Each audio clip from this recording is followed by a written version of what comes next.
गर्जना नारी चैनल पर आपका स्वागत है।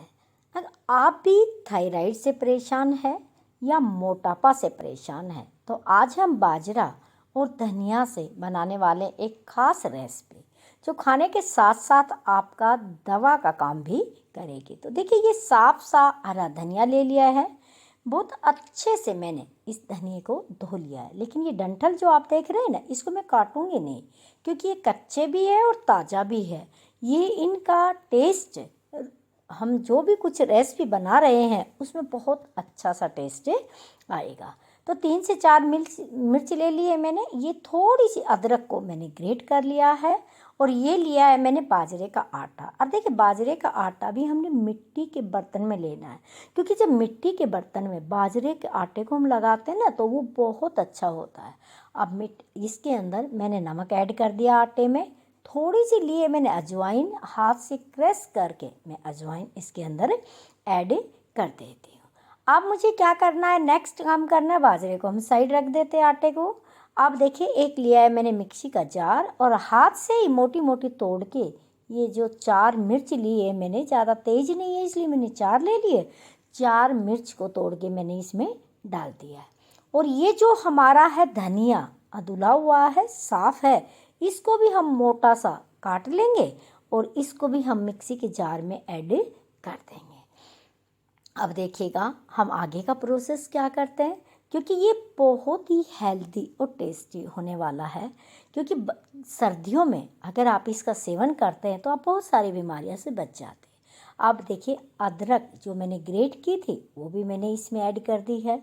अब इसको ढक्कन लगा के हम मिक्सी में एक इसका पेस्ट बना लेंगे। लेकिन पेस्ट बनाने के लिए हमें इसमें 2 चम्मच दही ऐड करना पड़ेगा। दही ऐड कर लिया है। अब देखिएगा, हमने इसको अच्छे से पीस लिया है। इसको अब हम आटे में मिला देंगे और इसी से हम आटा लगा लेंगे। अगर ये कम पड़ा पेस्ट तो हम थोड़ा दही ऐड कर लेंगे और इससे लग जाता है तो ठीक है। लेकिन इस तरह मिट्टी का बर्तन लेके आप बाजरे के आटे का या बाजरे से बनने वाली कोई भी रेसिपी बनाते हैं तो उसकी गुणवत्ता कई गुना बढ़ जाती है। हमारे पूर्वज कोई वैसे ही नहीं बनाते थे। अब देखिए, दही मुझे लगता है कि मिलाना पड़ेगा क्योंकि ये अभी अच्छे से आटा गूंदा नहीं जाएगा। तो कटोरी में मेरे पास दही है, मैं एक चम्मच करके इसमें ऐड कर लूँगी। पूरा दही एक साथ नहीं डालना, क्योंकि बाजरे का आटा अगर ज़्यादा गीला गीला हो जाएगा ना तो इससे रोटी, पराठे जो भी हम बनाएंगे बड़ा मुश्किल होगा। अब देखिए, आटा मैंने अच्छे से लगा दिया है और इसको 5 मिनट मुझे रेस्ट पे रखना होगा।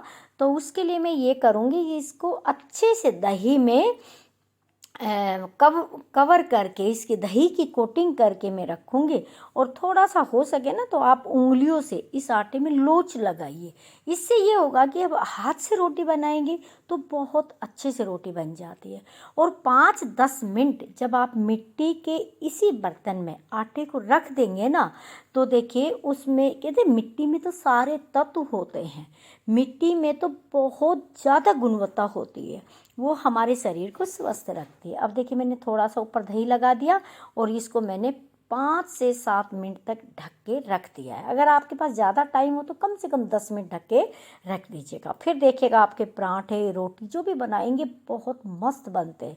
और देखिए, हम बिना बेलन से ही, हाथ से ही हम क्या करेंगे, रोटी बनाएंगे, पराठे बनाएंगे।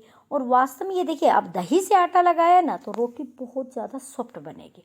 और जो धनिया में डाला है तो देखिए, मैं आपको बता दूं, जिनको भी थायराइड, चाहे वो सुखाने वाला थायराइड होता है या फुलाने वाला थायराइड होता है, दोनों तरह का थायराइड धनिए से बिल्कुल ठीक हो जाता है। अगर आप धनिए की चटनी, धनिए की रोटी और बाजरे के साथ खाते हैं तो आप वैसे ही स्वस्थ रहते हैं। तो देखिए, अब हमने गैस पे एक कढ़ाई रख दी है क्योंकि मैं पराठे बनाऊंगी आज बाजरे के। और अब क्या करना है, देखिए ऐसे ऐसे मैंने लोई बना ली। अब हमें बेलन की ज़रूरत नहीं है, सिर्फ हम ऐसे हाथ से ही इस रोटी को बड़ा कर लेंगे। क्यों? क्योंकि हमने इसमें दही मिलाया है और इसकी इतनी अच्छी बाइंडिंग हो गई है हरे धनिए का जो पेस्ट हमने डाला है उससे। तो देखिए, हमारी रोटी इस तरह बन जाएगी। बाजरे के पराठे बनाते हैं ना तो उसमें सेक देने की ज़रूरत कोई नहीं होती, आप ऐसे ही बनाइए। अब मैंने देखा कढ़ाई मेरी गर्म हो गई है और ये मैंने बाजरे का जो पराठा हाथ से बनाया वो उसके अंदर मैंने डाल दिया है। अब मैं एक साइड से धीरे धीरे इसको सेक लूँगे, फिर दूसरी साइड में हम इसको क्या कर देंगे, पलट देंगे। और जैसे ही दूसरी साइड से भी सिक जाएगा तो ऊपर से हम एक साइड में इसको घी लगा देंगे और धीमी आंच पे इसको बड़े अच्छे से सेक लेंगे। ये खाने में बहुत ही लाजवाब होगा। ज़रूरी नहीं है कि आप गेहूं के पराठे खाएं, इस तरह आप आटे के, जवार के, आप रागी के, बहुत सारे जो मोटे अनाज है, सिरिअन जिसको कहा जाता है, उसका सेवन करके आप स्वस्थ रह सकते हैं। अब देखिए कितना सुंदर कलर आ रहा है इस पराठे का, और खाएंगे ना, खाने में भी बहुत लाजवाब लगता है। हाँ, मैं दूसरा पराठा बना रही हूँ। जब तक आप गर्जना नारी चैनल को सब्सक्राइब कर लीजिएगा, वीडियो को लाइक कीजिएगा, और जिन लोगों को बाजरा नहीं खाना आता, ये वीडियो उनको ज़रूर आप शेयर कीजिएगा। देखिए, आप ध्यान रहे, कोई भी मोटा अनाज आप खाते हैं तो उसको परंपरागत तरीके से खाया जाता है, तो वो हमारे शरीर को ताकत प्रदान करता है, हमारी इम्यूनिटी जो होती है ना उसको बूस्ट करता है, हमें इतना मजबूत बना देता है। आप कोशिश करिए। कई लोग कहते हैं कि हमें बाजरा की रोटी नहीं बनानी आती। अरे जैसे तैसे, टेढ़ी मेढ़ी जैसे बनाइए, पराठे बनाइए, चीले बनाइए, कुछ भी बनाइए, आप बनाइएगा ज़रूर, और बाजरे का सेवन सर्दियों में ज़रूर करिएगा। अब देखिएगा, एक पराठा मेरा बन गया है, दूसरा पराठा मैंने इसमें डाल दिया है।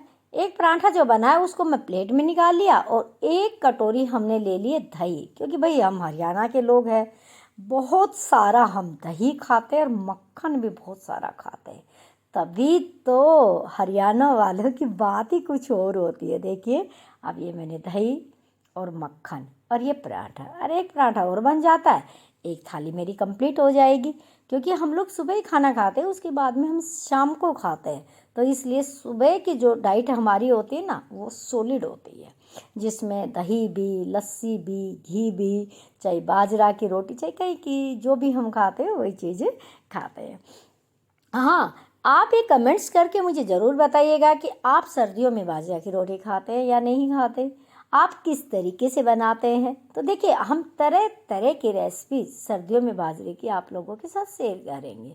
अब देखिएगा, अब मैं थोड़ा सा जल्दी में हूँ, तो मैंने सोचा चलिए तवा गरम हो रहा है, तो एक तरफ में कढ़ाई में पराठा बन रहा है, तो मैं सोच रही हूँ कि अब जो दही जो है ना, दही है, हम सिंपल दही नहीं खाएंगे, आज थोड़ी सी ठंड है, तो मैंने तवा गरम करके उस पर अजवाइन डाल दी है। क्योंकि दही है तो मैं अजवाइन को रोस्ट करके दही में डाल दूँगी। अब देखिए, बाजरे के साथ अगर आप अजवाइन दही में खाते हैं, तो मैं बता दूं, कई लोगों को बाजरा खाने से कहते हैं कि हमें कब्ज हो जाती है, हमें परेशानी होती है, क्योंकि बाजरा ड्राई होता है। तो देखिए, मैं आपको बता दूं, आपको कब्ज की कोई शिकायत नहीं रहेगी अगर आप दही के अंदर अजवाइन को रोस्ट करके अगर आप डाल के खाते हैं, और बहुत ही टेस्ट आता है। तो देखिए, मैंने गरम गरम अजवाइन ली है, और इस गरम गरम अजवाइन को देखिए मैं दही में डाल के और इसको ढक दो, और ढकने के बाद फिर इसका टेस्ट बहुत अच्छा लगता है। और ये किसी भी तरीके से हमें बाजरा जो होता है ना, वो कब्ज नहीं करेगा। अब देखिए, कितना सुंदर सा हमारा पराठा बन के तैयार हुआ है बाजरे का। अब कहते हैं ना, बाजरा खाना एक ताकत प्रदान करने वाला। हमारे पूर्वज कोई बेवकूफ़ नहीं थे जो इस तरह से बाजरा खाते थे, है ना, बहुत अच्छे से बाजरा इसीलिए खाते थे क्योंकि बाजरा उनके शरीर को ताकत देता था। अब देखिए, अच्छे से हमने मक्खन रख लिया और अच्छे से दही ले लिया और अजवाइन को रोस्ट करके इसमें डाल दिया है, तो पूरा नाश्ता हमारा क्या हो गया, तैयार हो गया है। इस तरह आप भी बनाइए, गर्जना नारी चैनल पे बने रहिएगा।